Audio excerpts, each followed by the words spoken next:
Hello friends, welcome to Brothers Finance and good evening. ಇವತ್ತು market update ಏನಂದರೆ, Sensex 110 points down ಆಗಿ 77,580ಯಲ್ಲಿ close ಆಗಿದೆ. ನಿಫ್ಟಿ 26 ಪಾಯಿಂಟ್ಸ್ ಡೌನ್ ಆಗಿ 23,532ಅಲ್ಲಿ ಕ್ಲೋಸ್ ಆಗಿದೆ. ಬ್ಯಾಂಕ್ ನಿಫ್ಟಿ 91 ಪಾಯಿಂಟ್ಸ್ ಗೇನ್ ಆಗಿ 50,179ಅಲ್ಲಿ ಕ್ಲೋಸ್ ಆಗಿದೆ. ಮಾರ್ಕೆಟ್ ನ್ಯೂಸ್ ಸ್ಟಾರ್ಟ್ ಮಾಡೋದಕ್ಕೂ ಮುಂಚೆ ನಾಳೆ ನಮ್ಮ ಇಂಡಿಯನ್ ಸ್ಟಾಕ್ ಮಾರ್ಕೆಟ್ಗೆ ರಜಾ, ಯಾಕಂದರೆ ಗುರುನಾನಕ್ ಜಯಂತಿ ಪ್ರಯುಕ್ತ ರಜಾ ಇದೆ. ಇದೊಂದು ಲಾಂಗ್ ವೀಕೆಂಡ್ ಇದ್ದಂಗೆ, ಯಾಕಂದರೆ ನಾಳೆಯಿಂದ ಕಂಟಿನ್ಯೂಸ್ ಆಗಿ 3 ಡೇಸ್ ಮಾರ್ಕೆಟ್ಗೆ ರಜಾ ಇರುತ್ತೆ. ಮತ್ತು ಮಾರ್ಕೆಟ್ ಓಪನ್ ಆಗೋದೇ ಸೋಮವಾರ. ಇವತ್ತು ಮಾರ್ಕೆಟ್ ನೋಡಿದ್ರಾ, ಲಾರ್ಜ್ ಕ್ಯಾಪ್ಗಿನ್ನ ಮಿಡ್ ಆ್ಯಂಡ್ ಸ್ಮಾಲ್ ಕ್ಯಾಪ್ ಬೆಟರಾಗಿ ಮೂವ್ ಆಗಿ ಪಾಸಿಟಿವಲ್ಲಿ ಕ್ಲೋಸ್ ಆಗಿದೆ. ನಿನ್ನೆ ಕಂಪೇರ್ ಮಾಡಿಕೊಂಡ್ರೆ ಇವತ್ತು ಮಾರ್ಕೆಟ್ ಅಷ್ಟೇನು ವೊಲಟೈಲಾಗಿ ಮೂವ್ ಆಗಿಲ್ಲ. ಯಾಕಂದರೆ ಇದಕ್ಕೆ ಮೇಯ್ನಾಗಿ 2 ರೀಸನ್ ಇದೆ. ನಿನ್ನೆ ವಿಡಿಯೋದಲ್ಲಿ ಹೇಳಿದ್ದೆ, US ಅಲ್ಲಿ ಒಂದು ಇಂಪಾರ್ಟೆಂಟ್ ಡೇಟಾ ಅಪ್ಡೇಟ್ ಆಗುತ್ತೆ, ಈ ಡೇಟಾನ ಪ್ರತಿಯೊಬ್ಬರು ಟ್ರ್ಯಾಕ್ ಮಾಡಿ ಅಂತ ಹೇಳಿದ್ದೆ. ಆ ಡೇಟಾ ಯಾವುದಂದರೆ ಇನ್ಫ್ಲೇಷನ್ ಡೇಟಾ. US ಅಲ್ಲಿ ಇನ್ಫ್ಲೇಷನ್ ಡೇಟಾ ಅಪ್ಡೇಟ್ ಆಗಿದೆ. ನಿನ್ನೆ ಸಾಯಂಕಾಲ ಯಾವಾಗ ಅಪ್ಡೇಟ್ ಆಯಿತೋ ಅವಾಗೇ ವಾಟ್ಸಪ್ ಚಾನಲಲ್ಲಿ ಶೇರ್ ಮಾಡಿದ್ದೆ. US ಅಲ್ಲಿ ಇವಾಗ CPI inflation data analyst expectation ಏನಿತ್ತೋ ಅದೇ ಎಕ್ಸ್ಪೆಕ್ಟೇಷನಲ್ಲೇ CPI ಇನ್ಫ್ಲೇಷನ್ ಡೇಟಾ ಬಂದಿದೆ. ಹಂಗಂತ ಈ ಡೇಟಾ ಏನೋ ತುಂಬ ಪಾಸಿಟಿವ್ ಅಂತನೂ ಅಲ್ಲ, ತುಂಬ ನೆಗೆಟಿವ್ ಅಂತನೂ ಅಲ್ಲ, ಜಸ್ಟ್ ನ್ಯೂಟ್ರಲ್ ಆಗಿ ಬಂದಿದೆ. ಅದಕ್ಕೋಸ್ಕರ ನಿನ್ನೆ US ಮಾರ್ಕೆಟ್ ತುಂಬ ಪಾಸಿಟಿವ್ ಆಗೂ ಮೂವ್ ಆಗಿಲ್ಲ, ಹಂಗಂತ ನೆಗೆಟಿವ್ ಆಗೂ ಮೂವ್ ಆಗಿಲ್ಲ, ನ್ಯೂಟ್ರಲ್ ಪಾಸಿಟಿವಲ್ಲಿ ಕ್ಲೋಸ್ ಆಗಿದೆ. ಈ ಡೇಟಾ ಈ ಥರ ಬಂದಿರೋದ್ರಿಂದ ನೆಕ್ಸ್ಟ್ ಮಂತ್ FOMC ಮೀಟಿಂಗಲ್ಲೂ ಕೂಡ 25 ಬೇಸಿಸ್ ಪಾಯಿಂಟ್ಸ್ ರೇಟ್ ಕಟ್ನ ಎಕ್ಸ್ಪೆಕ್ಟ್ ಮಾಡ್ಬೋದು. ಮತ್ತು ಸೆಕೆಂಡ್ ರೀಸನ್ ಏನಂದರೆ, ಇವತ್ತು FNOಗೆ ಅಡಿಷ್ನಲ್ ಆಗಿ 45 ಸ್ಟಾಕ್ಸ್ನ ಆ್ಯಡ್ ಮಾಡಿದಾರಲ್ಲ, ಈ ಥರ ಆ್ಯಡ್ ಮಾಡಿರೋದಕ್ಕೆ ಇವತ್ತು ನಮ್ಮ ಮಾರ್ಕೆಟ್ ಇಷ್ಟು ಪಾಸಿಟಿವ್ ಆಗಿರೋದು. ಯಾಕಂದರೆ ಬೆಳಿಗ್ಗೆಯಿಂದ ನೋಡಿಕೊಂಡ್ರೆ ಈ ಲಿಸ್ಟಲ್ಲಿ ಇದಾವಲ್ಲ, ಈ 45 ಸ್ಟಾಕ್ಸಲ್ಲಿ ಅಡಿಷ್ನಲ್ ಆಗಿ ತುಂಬ ಇನ್ಫ್ಲೋಸ್ ಬಂದಿದ್ದಾವೆ. ಈ ಥರ ಇನ್ಫ್ಲೋಸ್ ಬಂದಿದ್ದಕ್ಕೇ ಇವತ್ತು ನೋಡಿಕೊಂಡ್ರೆ ಜಿಯೋ ಫಿನಾನ್ಸ್ ಆಗಲಿ, ಝೊಮ್ಯಾಟೊ, ಯೆಸ್ ಬ್ಯಾಂಕ್, ಈ ಥರ ಕಂಪನೀಸ್ ಎಲ್ಲ ಪಾಸಿಟಿವ್ ಆಗಿ ರಿಯಾಕ್ಟ್ ಆಗಿದ್ದಾವೆ. ಯಾಕಂದರೆ FNOಗೆ ಲಿಸ್ಟ್ ಆಗ್ತಿದ್ದಂಗೆ ಫಂಡ್ ಫ್ಲೋಸ್ ಅನ್ನೋದು ಆ ಥರ ಬರುತ್ತೆ. ಅದಕ್ಕೋಸ್ಕರನೇ ಇವತ್ತು ಇಷ್ಟು ಪಾಸಿಟಿವ್ ಆಗಿ ರಿಯಾಕ್ಟ್ ಆಗಿರೋದು. ಈ 2 ಡೇಟಾಸ್ ಪಾಸಿಟಿವಿಟಿಯಿಂದನೇ ಇವತ್ತು ಮಾರ್ಕೆಟ್ ಇಷ್ಟು ಪಾಸಿಟಿವಲ್ಲೇ ಕ್ಲೋಸ್ ಆಗಿರೋದು. ಇಲ್ಲ ಅಂದಿದ್ರೆ ಇವತ್ತು ಸಹ ಮಾರ್ಕೆಟ್ ತುಂಬಾ ಫಾಲ್ ಆಗ್ತಾ ಇರೋದು. ಈ ಡೇಟಾ ಪಾಯಿಂಟ್ಸ್ ಎಲ್ಲ ಆದಮೇಲೆ ಇವಾಗ ಕಮ್ಮಿಂಗ್ ಟೈಮಲ್ಲಿ ಮಾರ್ಕೆಟ್ ಯಾವ ಥರ ಇರುತ್ತೆ, ಅಥವಾ ಮಾರ್ಕೆಟಲ್ಲಿ ಇನ್ನೂ ಯಾವ್ಯಾವ ಡೇಟಾ ಪಾಯಿಂಟ್ನ ನಾವು ಚೆಕ್ ಮಾಡ್ಕೊಬೇಕು, ಕಮ್ಮಿಂಗ್ ಟೈಮಲ್ಲಿ ಇನ್ನೂ ಯಾವ್ಯಾವ ಇಂಪಾರ್ಟೆಂಟ್ ಪಾಯಿಂಟ್ಸ್ ಇದ್ದಾವೆ ಅಂತ ಇವಾಗ ಎಕ್ಸ್ಪ್ಲೈನ್ ಮಾಡ್ತೀನಿ ನೋಡಿ. ಫಸ್ಟ್ ಪಾಯಿಂಟ್ ಏನಂದರೆ, ಇವತ್ತಿಗೆ ಮೋಸ್ಟ್ Q2 ರಿಸಲ್ಟ್ಸ್ ಎಲ್ಲ ಮುಗಿತವೆ. ಇನ್ನು ಯಾವುದೇ ಥರ ಇಂಪಾರ್ಟೆಂಟ್ ರಿಸಲ್ಟ್ಸು ಅಪ್ಡೇಟ್ ಆಗಲ್ಲ ಮಾರ್ಕೆಟಲ್ಲಿ. ಇವತ್ತೊಂದೇ ದಿನವೇ 700+ ಕಂಪನೀಸ್ Q2 ರಿಸಲ್ಟ್ಸ್ನ ರಿಲೀಸ್ ಮಾಡಿದ್ದಾವೆ. ಅದರಲ್ಲಿ ಲಾರ್ಜ್ ಕ್ಯಾಪಲ್ಲಿ ಒಂದು 5-10 ಕಂಪ್ನೀಸ್ ಇದ್ದಾವೆ ಅಷ್ಟೇ. ಇದು ಬಿಟ್ಟರೆ ಇನ್ನೆಲ್ಲ ಮಿಡ್ ಆ್ಯಂಡ್ ಸ್ಮಾಲ್ ಕ್ಯಾಪಲ್ಲಿ ಜಾಸ್ತಿ ಇದ್ದಾವೆ. ಅದು ಬಿಟ್ಟರೆ ಇನ್ನು ಮೈಕ್ರೋ ಕ್ಯಾಪ್ಸಲ್ಲಿ nearly 300 to 400 companies micro cap ಕಂಪನೀಸೇ Q2 ರಿಸಲ್ಟ್ಸ್ನ ರಿಲೀಸ್ ಮಾಡ್ತಿರೋದು. ಅದಕ್ಕೋಸ್ಕರ ಇವತ್ತಿಗೆ Q2 ರಿಸಲ್ಟ್ಸ್ ಮುಗಿತವೆ. ಇನ್ನು Q2 ರಿಸಲ್ಟ್ಸ್ ಯಾವುದೇ ಟೆನ್ಷನ್ ಇರಲ್ಲ ಇದಾದ್ಮೇಲೆ. ಆದರೆ ಇವತ್ತು ಓವರ್ನೈಟಲ್ಲಿ ಏನಾದರೂ ರಿಸಲ್ಟ್ಸ್ ಬಂದಿರ್ತಾವಲ್ಲ, ಇವತ್ತು ಮಾರ್ಕೆಟ್ ಕ್ಲೋಸ್ ಆದಮೇಲೆ ಬಂದಿರೋ ರಿಸಲ್ಟ್ಸ್, ಇದ್ರ ಇಂಪ್ಯಾಕ್ಟ್ ನಮಗೆ ಸೋಮವಾರ ಇರುತ್ತೆ. ಅದು ಬಿಟ್ಟರೆ ಬೇರೆ ಯಾವುದೇ ಥರ ಟೆನ್ಷನ್ಸ್ ಏನೂ ಇರಲ್ಲ. ಇದು ಒಂದು ಪಾಯಿಂಟ್ ಆಯ್ತಲ್ಲ. ಇದಾದ್ಮೇಲೆ ಲಾಸ್ಟ್ ಮಂತು ಸೆಬಿ ಚೇರ್ಮನ್ ಅವರು ಒಂದು ಅಪ್ಡೇಟ್ ಮಾಡಿದರು, FNO ಬಗ್ಗೆ ಎಲ್ಲ ಕಂಪ್ಲೀಟಾಗಿ ಅಪ್ಡೇಟ್ ಮಾಡಿದರು. ಅದರಲ್ಲಿ ನವೆಂಬರ್ 20ಇಂದ ತುಂಬಾ ರೂಲ್ಸ್ ಚೇಂಜ್ ಆಗ್ತಾ ಇದ್ದಾವೆ. ಅಂದರೆ ವೀಕ್ಲಿ ಎಕ್ಸ್ಪೈರೀಸ್ ಕಮ್ಮಿ ಆಗ್ತವೆ. ಅದಕ್ಕೋಸ್ಕರ ಫಂಡ್ ಫ್ಲೋ ಅನ್ನೋದು ಕಮ್ಮಿ ಆಗ್ತಾ ಬರ್ತಿದೆ. ಇದು ಸಹ ಒಂದು ರೀಸನ್ನೇ FIS ನಮ್ಮ ಇಂಡಿಯನ್ ಮಾರ್ಕೆಟಲ್ಲಿ ಇಷ್ಟು ಸೆಲ್ ಮಾಡಿ ಹೋಗೋದಕ್ಕೆ. FNO ರೂಲ್ಸಿಂದನೇ FIS ಇಷ್ಟು ಸೆಲ್ ಮಾಡಿ ಹೋಗಿರೋದು. FNO ರೂಲ್ಸಲ್ಲಿ ಅವ್ರಿಗೆ ಎಫೆಕ್ಟ್ ಮಾಡೋ ಥರ ತುಂಬಾ ಜಾಸ್ತಿ ಇದ್ದಾವೆ. ಅದಕ್ಕೋಸ್ಕರ, ಯಾಕಂದರೆ ಎಕ್ಸ್ಪೈರೀಸ್ ಕಮ್ಮಿ ಆಗಿದಾವಲ್ಲ, ವೀಕ್ಲಿ ಎಕ್ಸ್ಪೈರೀಸ್ ಕಮ್ಮಿ ಆಗ್ತಾ ಹೋದಂಗೆ ಫಂಡ್ ಫ್ಲೋಸ್ ಕಮ್ಮಿ ಆಗ್ತವೆ. ಅದಕ್ಕೋಸ್ಕರ ಇದು ಮಾರ್ಕೆಟ್ಗೆ ಸ್ವಲ್ಪ ಎಫೆಕ್ಟ್ ಆಗುತ್ತೆ. ಈ ನವೆಂಬರ್ 20ಇಂದ ಈ ಡೇಟಾ ಪಾಯಿಂಟ್ನು ನೆನ್ಪಿಟ್ಕೊಬೇಕು. ಯಾಕಂದರೆ FNO ಸೆಗ್ಮೆಂಟಿಂದ ಫಾರಿನ್ ಫಂಡ್ ಫ್ಲೋಸ್ ಅನ್ನೋದು ತುಂಬಾ ಜಾಸ್ತಿ ಇತ್ತು, ಅದು ಇವಾಗ ತುಂಬಾ ಕಮ್ಮಿ ಆಗುತ್ತೆ. ಅದಕ್ಕೋಸ್ಕರ ಈ ಡೇಟಾನ ಸಹ ಟ್ರ್ಯಾಕ್ ಮಾಡಿ. ಮತ್ತು ಇದಾದಮೇಲೆ ಥರ್ಡ್ ಪಾಯಿಂಟ್ ಏನೇನು ಟ್ರ್ಯಾಕ್ ಮಾಡಬೇಕು ಅಂದರೆ FIDI data.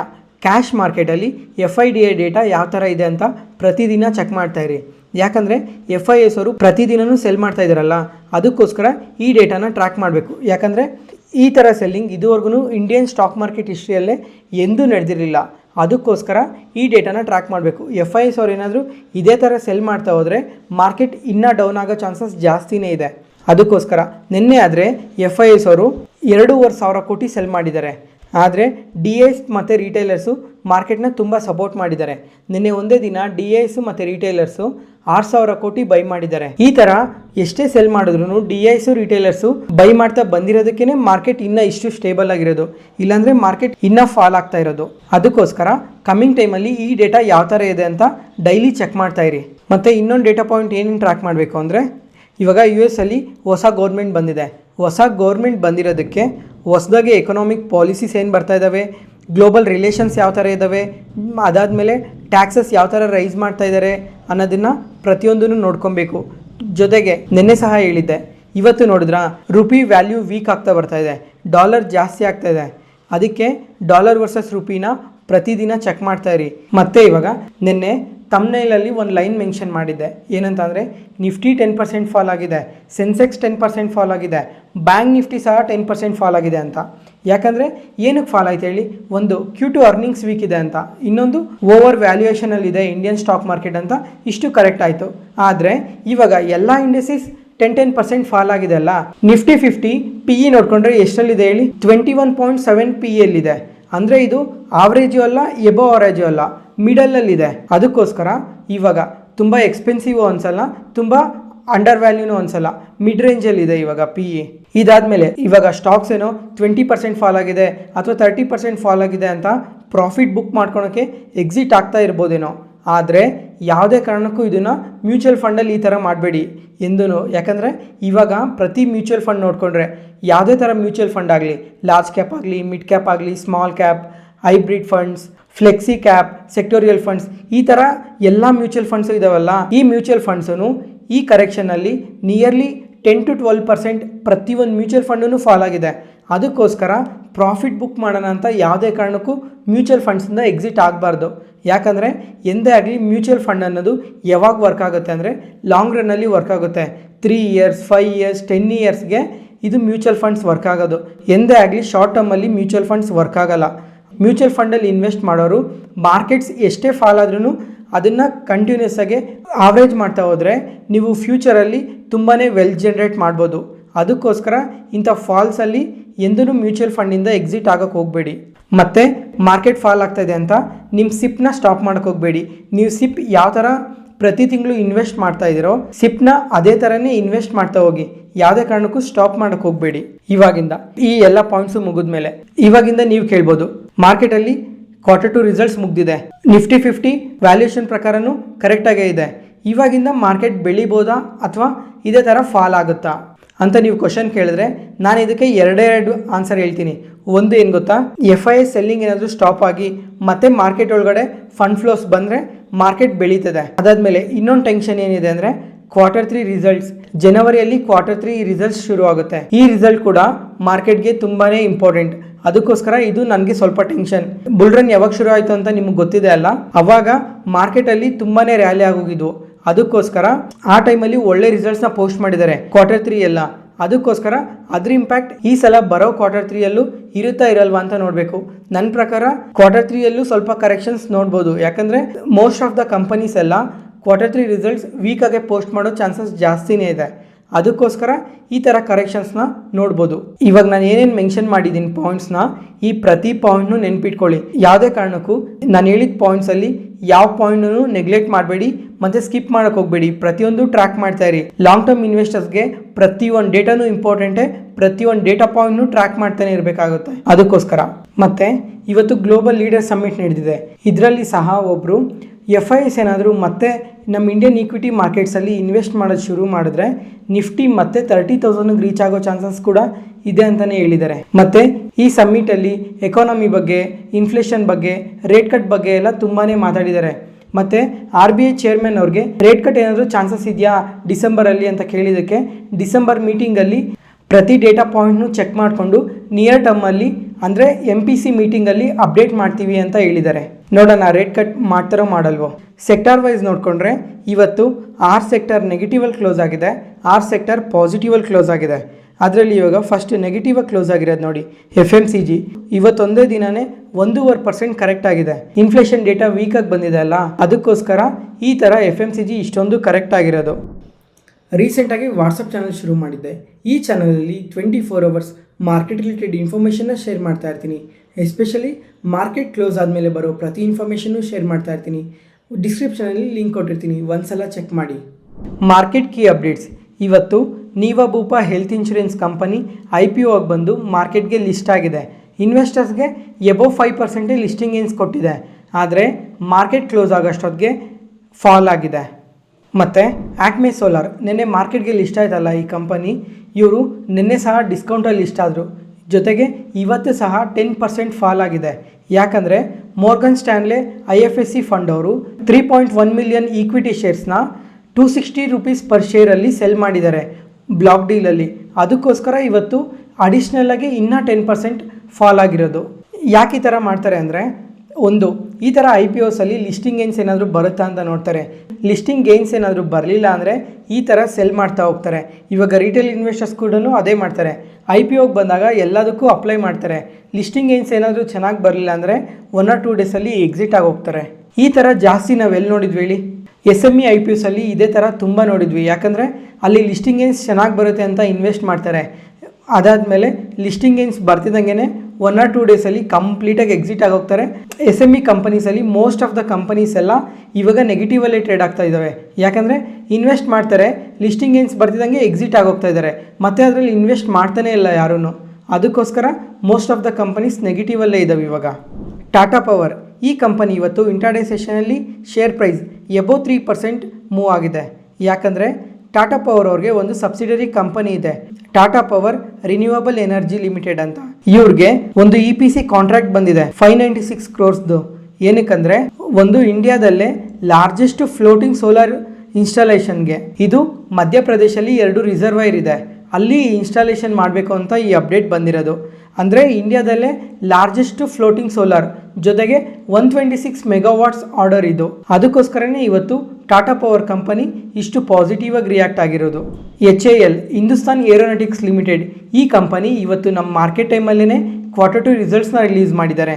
Year on ಇಯರಲ್ಲಿ revenue 6% grow ಆಗಿದೆ, ಪ್ರಾಫಿಟ್ಸ್ ಆದರೆ 22% ಗ್ರೋ ಆಗಿದೆ. ಓವರಾಲ್ ಪಾಸಿಟಿವ್ ರಿಸಲ್ಟ್ಸ್ನ ಪೋಸ್ಟ್ ಮಾಡಿದ್ದಕ್ಕೆ ಇವತ್ತು ಇಂಟ್ರಾಡೇ ಸೆಷನಲ್ಲಿ ಶೇರ್ ಪ್ರೈಸ್ ಎಬೋವ್ 3% ಪಾಸಿಟಿವ್ ಆಗಿ ರಿಯಾಕ್ಟ್ ಆಗಿದೆ. ಮತ್ತೆ ಇವತ್ತು ತುಂಬ ಕಂಪನೀಸ್ Q2 ರಿಸಲ್ಟ್ಸ್ನ ರಿಲೀಸ್ ಮಾಡಿದ್ದಾರೆ. ಆ ರಿಸಲ್ಟ್ಸ್ನೆಲ್ಲ ನಿಮಗೆ ಟೈಮ್ ಟು ಟೈಮ್ ಅಪ್ಡೇಟ್ ಮಾಡ್ತಾ ಬರ್ತೀನಿ. ಮಾರ್ಕೆಟ್ ಕ್ಲೋಸ್ ಆಗಿದ್ರೂ ಟೈಮ್ ಟು ಟೈಮ್ ಅಪ್ಡೇಟ್ ಮಾಡ್ತಾ ಬರ್ತೀನಿ. ಮತ್ತು ಅದಾನಿ ಗ್ರೂಪ್ ಚೇರ್ಮನ್ ಆದ ಗೌತಮ್ ಅದಾನಿ ಅವರು US ಅಲ್ಲಿ $10 ಬಿಲಿಯನ್ ಇನ್ವೆಸ್ಟ್ ಮಾಡ್ತೀವಿ ಒಂದು ಎನರ್ಜಿ ಇನ್ಫ್ರಾಸ್ಟ್ರಕ್ಚರ್ ಪ್ರಾಜೆಕ್ಟ್ಗೋಸ್ಕರ ಅಂತ ಹೇಳಿದ್ದಾರೆ. ಕ್ಲೀನ್ ಎನರ್ಜಿ, ರಿನ್ಯೂವಬಲ್ ಎನರ್ಜಿ ಕಡೆ ಕಾನ್ಸಂಟ್ರೇಟ್ ಮಾಡ್ತೀವಿ. ಇದರಿಂದ US ಅಲ್ಲಿ ಅಡಿಷ್ನಲ್ ಆಗಿ 15,000 ಜಾಬ್ಸ್ ಕ್ರಿಯೇಟ್ ಆಗ್ತದೆ. ಕಮಿಂಗ್ ಟೈಮಲ್ಲಿ ಇದ್ರ ಬಗ್ಗೆ ಅಪ್ಡೇಟ್ ಮಾಡ್ತೀವಿ ಅಂತ ಮೆನ್ಷನ್ ಮಾಡಿದ್ದಾರೆ. ಇದರಿಂದ ಅದಾನಿ ಅವರು ಗ್ಲೋಬಲ್ ಮಾರ್ಕೆಟ್ಸ್ಗೂ ಎಂಟರ್ ಆಗ್ತಾ ಇದ್ದಾರೆ, ಜೊತೆಗೆ ಎಸ್ಪೆಷಲಿ US ಮಾರ್ಕೆಟ್ಸ್ಗೆ ಎಂಟರ್ ಆಗ್ತಾ ಇದ್ದಾರೆ. ನೋಡಬೇಕು ಅಲ್ಲಿ ಇನ್ನು ಯಾವ್ಯಾವ ಥರ ಹೊಸ ಎಕ್ಸ್ಪ್ಯಾನ್ಷನ್ಸ್ ಆಗಲಿ, ಹೊಸ ಬಿಸ್ನೆಸ್ ಆಗಲಿ ಸೆಟಪ್ ಮಾಡ್ತಾರೆ ಅಂತ.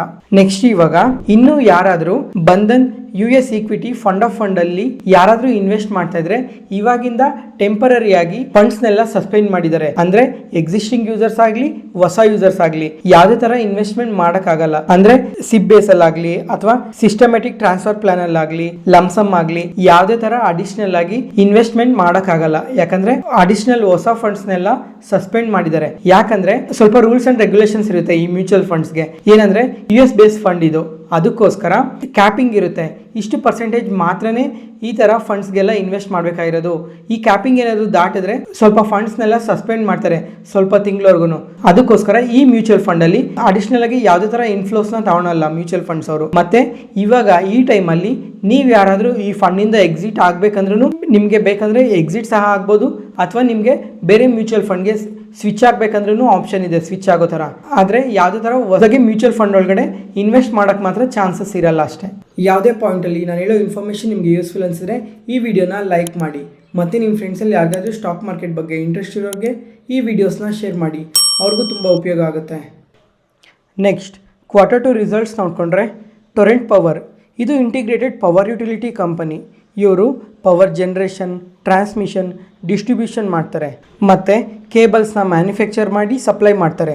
ಜೊತೆಗೆ ಇವರು ಪವರ್ ಸೆಗ್ಮೆಂಟಲ್ಲಿ one of the largest private sector player ಇಂಡಿಯಾದಲ್ಲೇ. ಇವಾಗ ಈ ಕಂಪನಿ ರಿಸಲ್ಟ್ಸ್ ನೋಡಿಕೊಂಡ್ರೆ ಇಯರ್ ಆನ್ ಇಯರಲ್ಲಿ ರೆವೆನ್ಯೂಸ್ 3% ಗ್ರೋ ಆಗಿದೆ, ಪ್ರಾಫಿಟ್ಸ್ ಆದರೆ 9% ಫಾಲ್ ಆಗಿದೆ. ಮತ್ತು ಕ್ವಾರ್ಟರಲ್ಲಾದರೆ ಕಂಪ್ಲೀಟ್ ವೀಕ್ ರಿಸಲ್ಟ್ಸ್ನ ಪೋಸ್ಟ್ ಮಾಡಿದ್ದಾರೆ. ಮತ್ತು ಕ್ವಾರ್ಟರಲ್ಲಿ ಪ್ರಾಫಿಟ್ಸ್ ಆದರೆ 50% ಡ್ರಾಪ್ ಆಗಿದೆ. ಮತ್ತು ನನಗೊಂದು ನೆನಪಿದೆ, ಏನು ಗೊತ್ತಾ, ಲಾಸ್ಟ್ ಕ್ವಾರ್ಟರಲ್ಲಿ ಅಂದರೆ Q1 most of the companies ಅಂದರೆ ಈ ಪವರ್ ಸೆಗ್ಮೆಂಟಲ್ಲಿ ವರ್ಕ್ ಮಾಡೋ ಮೋಸ್ಟ್ ಆಫ್ ದ ಕಂಪನೀಸ್ ಎಲ್ಲ Q1 ರಿಸಲ್ಟ್ಸ್ನ ವೀಕಾಗಿ ಪೋಸ್ಟ್ ಮಾಡಿದರು. ಆವಾಗ ಟೊರೆಂಟ್ ಪವರ್ ಅವರಾದರೆ ಎಕ್ಸ್ಟ್ರಾರ್ಡಿನರಿ ರಿಸಲ್ಟ್ಸ್ನ ಪೋಸ್ಟ್ ಮಾಡಿದರು. ಆವಾಗ ರಿಸಲ್ಟ್ ಪೋಸ್ಟ್ ಮಾಡಿದ ದಿನ 20% ಅಪ್ಪರ್ ಸರ್ಕ್ಯೂಟಲ್ಲಿ ಲಾಕ್ ಆಗಿತ್ತು, ಯಾಕಂದರೆ ಅಂತ ಎಕ್ಸ್ಟ್ರಾರ್ಡಿನರಿ ರಿಸಲ್ಟ್ಸ್ನ ಪೋಸ್ಟ್ ಮಾಡಿದರು. ಆದರೆ ಈ ಸಲ ಕಂಪ್ಲೀಟಾಗಿ ವೀಕ್ ಡೇಟಾನ ಪೋಸ್ಟ್ ಮಾಡಿದ್ದಾರೆ. ಅದರಿಂದನೇ ಈ ಸ್ಟಾಕ್ ಇವತ್ತು ಇಂಟರ್ಡೇ ಸೆಷನಲ್ಲಿ ನಿಯರ್ಲಿ 6%ವರೆಗೂ ಫಾಲ್ ಆಗಿದೆ. PI ಇಂಡಸ್ಟ್ರೀಸ್ ಇವ್ರಿಗೆ ಆಗ್ರೋಕೆಮಿಕಲ್ ಸ್ಪೇಸಲ್ಲಿ ಸ್ಟ್ರಾಂಗ್ ಪ್ರೆಸೆನ್ಸ್ ಇದೆ. ಆಗ್ರೋಕೆಮಿಕಲ್ಸಿಂದನೇ 96% ರೆವೆನ್ಯೂಸ್ ಬರುತ್ತೆ ಮತ್ತು ಎಕ್ಸ್ಪೋರ್ಟಿಂದ ಕೂಡ ಒಳ್ಳೆ ರೆವೆನ್ಯೂಸ್ನೇ ಜನ್ರೇಟ್ ಮಾಡ್ತಾ ಇದ್ದಾರೆ. ಇವಾಗ ಈ ಕಂಪನಿ ರಿಸಲ್ಟ್ಸ್ ನೋಡಿಕೊಂಡ್ರೆ ಇಯರ್ ಆನ್ ಇಯರಲ್ಲಿ ರೆವೆನ್ಯೂಸ್ 5% ಗ್ರೋ ಆಗಿದೆ, ಪ್ರಾಫಿಟ್ಸ್ ಆದರೆ 6% ಗ್ರೋ ಆಗಿದೆ ಮತ್ತು ಕ್ವಾರ್ಟರಲ್ಲಿ ಸಹ ಗುಡ್ ರಿಸಲ್ಟ್ಸ್ನ ಪೋಸ್ಟ್ ಮಾಡಿದ್ದಾರೆ. ಜೊತೆಗೆ ಮಾರ್ಜಿನ್ ಸಹ ಕನ್ಸಿಸ್ಟೆಂಟಾಗಿ ಮೇಂಟೈನ್ ಮಾಡಿದ್ದಾರೆ. ಓವರಾಲ್ ಗುಡ್ ರಿಸಲ್ಟ್ಸ್ನ ಪೋಸ್ಟ್ ಮಾಡಿದ್ದಾರೆ. ಆದ್ರೂ ಇವತ್ತು ಇಂಟರ್ಡೇ ಸೆಷನಲ್ಲಿ ಶೇರ್ ಪ್ರೈಸ್ ನಿಯರ್ಲಿ 7%ವರೆಗೂ ಫಾಲ್ ಆಗಿದೆ. ಮತ್ತು ಈ ಥರ ಗುಡ್ ರಿಸಲ್ಟ್ಸ್ನ ಪೋಸ್ಟ್ ಮಾಡಿದ್ದಕ್ಕೆ ಜೆಫ್ರೀಸ್ ಅವರು ಇವತ್ತು ಬೈ ರೇಟಿಂಗ್ ಕೊಟ್ಟು target price 5100 rupees per share ಅಂತ ಹೇಳಿದ್ದಾರೆ. ಥರ್ಮ್ಯಾಕ್ಸ್ ಇವರು ಎನರ್ಜಿ ಮತ್ತು ಕೆಮಿಕಲ್ ಸೆಕ್ಟರಲ್ಲಿ ವರ್ಕ್ ಮಾಡ್ತಾರೆ. ಇವ್ರ ಹತ್ರ ತುಂಬಾನೇ ಡೈವರ್ಸಿಫೈಡ್ ಪೋರ್ಟ್ಫೋಲಿಯೋ ಇದೆ. ಇವರು boilers, heaters, heat pump, solar equipments ಈ ಥರ ಹಲವಾರು ಪ್ರಾಡಕ್ಟ್ಸ್ನ ಮ್ಯಾನುಫ್ಯಾಕ್ಚರ್ ಮಾಡ್ತಾರೆ. ಇವ್ರಿಗೆ 14 ಮ್ಯಾನುಫ್ಯಾಕ್ಚರಿಂಗ್ ಪ್ಲಾಂಟ್ಸ್ ಇದೆ. ಇಂಡಿಯಾದಲ್ಲಿ 10 ಮ್ಯಾನುಫ್ಯಾಕ್ಚರಿಂಗ್ ಪ್ಲಾಂಟ್ಸ್ ಇದೆ. ಫಾರಿನ್ ಕಂಟ್ರೀಸಲ್ಲಿ 4 ಮ್ಯಾನುಫ್ಯಾಕ್ಚರಿಂಗ್ ಪ್ಲಾಂಟ್ಸ್ ಇದೆ. ಇವರು 30+ ಕಂಟ್ರೀಸ್ಗೆ ಇವ್ರ ಪ್ರಾಡಕ್ಟ್ಸ್ನ ಸಪ್ಲೈ ಮಾಡಿ ಸರ್ವಿಸಸ್ನ ಸಹ ಕೊಡ್ತಾರೆ. ಇವಾಗ ಈ ಕಂಪನಿ ರಿಸಲ್ಟ್ಸ್ ನೋಡಿಕೊಂಡ್ರೆ ಇಯರ್ ಆನ್ ಇಯರಲ್ಲಿ ರೆವೆನ್ಯೂಸ್ 13% ಗ್ರೋ ಆಗಿದೆ, ಪ್ರಾಫಿಟ್ಸ್ ಆದರೆ 25% ಗ್ರೋ ಆಗಿದೆ ಮತ್ತು ಕ್ವಾರ್ಟರಲ್ಲಿ ರೆವೆನ್ಯೂಸ್ ಪ್ರಾಫಿಟ್ಸ್ ಎರಡೂ ಇನ್ಕ್ರೀಸ್ ಆಗಿದೆ. ಓವರಾಲ್ ಪಾಸಿಟಿವ್ ರಿಸಲ್ಟ್ಸ್ನ ಪೋಸ್ಟ್ ಮಾಡಿದ್ದಾರೆ. ಅದರಿಂದನೇ ಇವತ್ತು ಇಂಟರ್ಡೇ ಸೆಷನಲ್ಲಿ ಶೇರ್ ಪ್ರೈಸ್ ಎಬೋವ್ 4% ಪಾಸಿಟಿವ್ ಆಗಿ ರಿಯಾಕ್ಟ್ ಆಗಿದೆ. ಅಪೋಲೋ ಟೈರ್ಸ್ ಇವರು ಟೈರ್ಸ್ನ ಮ್ಯಾನುಫ್ಯಾಕ್ಚರ್ ಮಾಡಿ ಸೆಲ್ ಮಾಡ್ತಾರೆ. ಯಾವ ವೆಹಿಕಲ್ಸ್ಗೆ ಅಂದರೆ trucks, buses, passenger vehicles, tractors, light commercial vehicles ಈ ಥರ ಹಲವಾರು ವೆಹಿಕಲ್ಸ್ಗೆ ಇವರು ಟೈರ್ಸ್ನ ಮ್ಯಾನುಫ್ಯಾಕ್ಚರ್ ಮಾಡಿ ಸೆಲ್ ಮಾಡ್ತಾರೆ. ಮತ್ತು ಇವ್ರ ಅಂಡರಲ್ಲಿ 2 ಬ್ರ್ಯಾಂಡ್ ಇದೆ. ಒಂದು ಅಪೋಲೋ, ಇದು ನಾವು ರೆಗ್ಯುಲರ್ ಆಗಿ ಕೇಳಿರ್ತೀವಿ, ಯಾಕಂದ್ರೆ ಇಂಡಿಯಾದಲ್ಲಿ ಮತ್ತೆ ಏಷ್ಯನ್ ಕಂಟ್ರೀಸ್ ಅಲ್ಲಿ ಈ ಬ್ರ್ಯಾಂಡ್ ಅಲ್ಲಿ ಇವರು ಮ್ಯಾನುಫ್ಯಾಕ್ಚರ್ ಮಾಡಿ ಸೆಲ್ ಮಾಡ್ತಾರೆ. ಆದ್ರೆ ಇನ್ನೊಂದು ಬ್ರ್ಯಾಂಡ್ ಇದೆ ಇವ್ರಿಗೆ, ರೆಡೆಸ್ಟೈನ್. ಇದು ಯುರೋಪಿಯನ್ ರೀಜನ್ ಅಲ್ಲಿ ಆಪರೇಟ್ ಮಾಡ್ತಾರೆ. ಇದ್ರಲ್ಲಿ ಒಳ್ಳೆ ಗುಡ್ ಗ್ರೋತ್ ಇದೆ. ಯುರೋಪಿಯನ್ ರೀಜನ್ ಅಲ್ಲಿ ಆಪರೇಟ್ ಮಾಡ್ತಾರೆ. ಇವಾಗ ಈ ಕಂಪನಿ ರಿಸಲ್ಟ್ಸ್ ನೋಡ್ಕೊಂಡ್ರೆ ಇಯರ್ ಆನ್ ಇಯರ್ ಅಲ್ಲಿ ರೆವೆನ್ಯೂಸ್ 3% ಗ್ರೋ ಆಗಿದೆ, ಪ್ರಾಫಿಟ್ಸ್ ಆದರೆ 38% ಗ್ರೋ ಆಗಿದೆ ಮತ್ತೆ ಕ್ವಾರ್ಟರಲ್ಲಿ ರೆವೆನ್ಯೂಸ್ ಇನ್ಕ್ರೀಸ್ ಆಗಿದೆ, ಪ್ರಾಫಿಟ್ಸ್ ಆದರೆ ಫಾಲ್ ಆಗಿದೆ. ಓವರಾಲ್ ಮಿಕ್ಸೆಡ್ ರಿಸಲ್ಟ್ಸ್ನ ಪೋಸ್ಟ್ ಮಾಡಿದ್ದಾರೆ. ಆದ್ರೂ ಇವತ್ತು ಇಂಟರ್ಡೇ ಸೆಷನಲ್ಲಿ ಶೇರ್ ಪ್ರೈಸ್ ನಿಯರ್ಲಿ 4%ವರೆಗೂ ಮೂವ್ ಆಗಿದೆ. ಯಾಕಂದ್ರೆ ಈ ರಿಡೆಸ್ಟೈನ್ ಬ್ರ್ಯಾಂಡ್ ಇದೆ ಅಲ್ಲ, ಇದು ಯುರೋಪಿಯನ್ ರೀಜನ್ ಅಲ್ಲಿ ಆಪರೇಟ್ ಮಾಡುತ್ತೆ ಅಂತ ಹೇಳಿದೆ ಅಲ್ಲ, ಇದರಲ್ಲಿ ಒಳ್ಳೆ ಗ್ರೋತ್ ಇದೆ ಅಂತ ಅಪ್ಡೇಟ್ ಮಾಡಿದ್ದಾರೆ. ಅದಕ್ಕೆ ಇವತ್ತು ಶೇರ್ ಪ್ರೈಸ್ ಇಷ್ಟು ಪಾಸಿಟಿವ್ ಆಗಿ ರಿಯಾಕ್ಟ್ ಆಗಿರೋದು. ಈ ತರ ರಿಸಲ್ಟ್ಸ್ ಪೋಸ್ಟ್ ಮಾಡಿದ್ರು ಇವತ್ತು JP Morgan ಅವರು ಓವರ್ ವೇಟ್ ಕಾಲ್ ಕೊಟ್ಟು ಟಾರ್ಗೆಟ್ ಪ್ರೈಸ್ 555 ಪರ್ ಶೇರ್ ಅಂತ ಹೇಳಿದ್ದಾರೆ. ಮತ್ತು UBS ಅವರಾದರೆ ಬೈ ರೇಟಿಂಗ್ ಕೊಟ್ಟು target price 605 rupees per share ಅಂತ ಹೇಳಿದ್ದಾರೆ. ನೋಡಬೇಕು ಕಮಿಂಗ್ ಟೈಮಲ್ಲಿ ಟೈರ್ ಕಂಪನೀಸ್ ಯಾವ ಥರ ಪರ್ಫಾರ್ಮ್ ಮಾಡುತ್ತೆ ಅಂತ.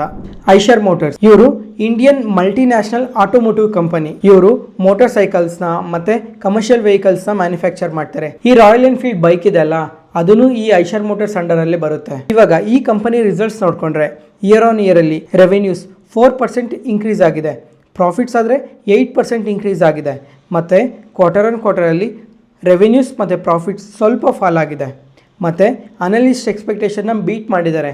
ಓವರಾಲ್ ಗುಡ್ ರಿಸಲ್ಟ್ಸ್ನ ಪೋಸ್ಟ್ ಮಾಡಿದ್ದಾರೆ. ನಿನ್ನೆ ವೀಡಿಯೋದಲ್ಲೇ ಒಂದ್ಸಲ ಇದನ್ನು ಹೈಲೈಟ್ ಮಾಡಿದ್ದೆ. ಐಷರ್ ಮೋಟರ್ಸ್ ಅವರು ಬೆಟರ್ ರಿಸಲ್ಟ್ಸ್ನ ಪೋಸ್ಟ್ ಮಾಡಿದ್ದಾರೆ, ಅನಲಿಸ್ಟ್ ಎಕ್ಸ್ಪೆಕ್ಟೇಷನ್ನ ಬೀಟ್ ಮಾಡಿದ್ದಾರೆ. ಅದರಿಂದನೇ ಇವತ್ತು ಈ ಸ್ಟಾಕ್ ಇಂಟರ್ಡೇ ಸೆಷನಲ್ಲಿ ನಿಯರ್ಲಿ 7%ವರೆಗೂ ಪಾಸಿಟಿವ್ ಆಗಿ ಮೂವ್ ಆಗಿದೆ. ಮತ್ತು ಈ ಥರ ಪಾಸಿಟಿವ್ ರಿಸಲ್ಟ್ಸ್ನ ಪೋಸ್ಟ್ ಮಾಡಿದ್ದಕ್ಕೆ ಅನಲಿಸ್ಟ್ ಎಲ್ಲ ಅವ್ರ ವ್ಯೂಸ್ನ ಶೇರ್ ಮಾಡಿದ್ದಾರೆ. ಗೋಲ್ಡ್ಮನ್ ಸ್ಯಾಕ್ಸ್ ಅವರಾದರೆ ಬೈ ರೇಟಿಂಗ್ ಕೊಟ್ಟು ಟಾರ್ಗೆಟ್ ಪ್ರೈಸ್ 5400 ಪರ್ ಶೇರ್ ಅಂತ ಹೇಳಿದ್ದಾರೆ. ಜೆಫ್ರೀಸ್ ಅವರು ಸಹ ಬೈ ರೇಟಿಂಗ್ ಕೊಟ್ಟು ಟಾರ್ಗೆಟ್ ಪ್ರೈಸ್ 5500 ಪರ್ ಶೇರ್ ಅಂತ ಹೇಳಿದ್ದಾರೆ. ಮತ್ತು ಸಿಟಿ ಅವರಾದರೆ ಬೈ ರೇಟಿಂಗ್ ಕೊಟ್ಟು ಟಾರ್ಗೆಟ್ ಪ್ರೈಸ್ನ ಕಟ್ ಮಾಡಿದ್ದಾರೆ. ಇವಾಗ ಟಾರ್ಗೆಟ್ ಪ್ರೈಸ್ ಬಂದು 5350 ಪರ್ ಶೇರ್ ಅಂತ ಹೇಳಿದ್ದಾರೆ. ನೋಡೋಣ ಕಮಿಂಗ್ ಟೈಮಲ್ಲಿ ಯಾವ ಥರ ಗ್ರೋತ್ ಇರುತ್ತೆ ಅಂತ. ಮತ್ತು ತುಂಬ ಕಂಪನೀಸ್ Q2 ರಿಸಲ್ಟ್ಸ್ನ ಪೋಸ್ಟ್ ಮಾಡ್ತಾ ಇದ್ದಾರೆ. ಅದಕ್ಕೋಸ್ಕರ ಪ್ರತಿ ಕಂಪನಿ ರಿಸಲ್ಟ್ಸು ಎಕ್ಸ್ಪ್ಲೈನ್ ಮಾಡೋಕ್ಕಾಗಲ್ಲ, ಅದಕ್ಕೆ ಜಸ್ಟ್ ಹೈಲೈಟ್ ಮಾಡ್ತೀನಿ. ಇವಾಗ garden reach ship building positive results post ಮಾಡಿದ್ದಾರೆ. Zaggle prepaid, VRL logistics, power industries, Patel engineering ಈ ಕಂಪನೀಸ್ ಎಲ್ಲ year on year quarter better ರಿಸಲ್ಟ್ಸ್ನ ಪೋಸ್ಟ್ ಮಾಡಿದ್ದಾರೆ.